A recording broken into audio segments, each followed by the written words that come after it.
نحمده ونصلي ونسلم على رسوله الكريم اما بعد فاعوذ باللہ السمیع العلیم من الشیطان الرجیم۔ بھائی سلام کہنا، بھائی پوچھتے ہیں کہاں کہاں ممنوع ہے؟ کسی ساتھی نے یہ بات کہی ہے کہ جب بندہ کھانا کھا رہا ہو تو سلام نہیں کہنا چاہیے، جب اذان ہو رہی ہو تو سلام نہیں کہنا چاہیے۔ کیا یہ بات درست ہے؟ بھائی یہ بات درست نہیں ہے۔ سلام ہر اس جگہ پہ کیا جا سکتا ہے، کہا جا سکتا ہے جہاں پہ کوئی مطلب شرعی طور پہ ممانعت واقع نہ ہو، تو شرعی طور پہ کوئی ممانعت اس کی موجود نہیں ہے۔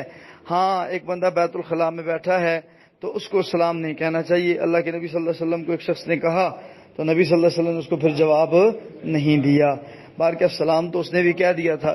اسی طرح سلام کہنے کے حوالے سے یہ بات بھی ذہن میں انسان کے رہنی چاہیے کہ انسان جو ہے سلام اس وقت کسی بھائی کو کہے کہ جس وقت اشکال سے پاک ہو۔ بہت دفعہ ایسے ہوتا ہے کہ عورتوں کو سلام کہنے کے حوالے سے بھی جو ہے وہ سوچا جاتا ہے یا بولا جاتا ہے، تو عورتوں کو اب جو ہے آپ خود سمجھتے ہیں کہ ایسے سلام کہنے سے فتنے کے راستے کھلتے ہیں، تو نہیں کہنا چاہیے۔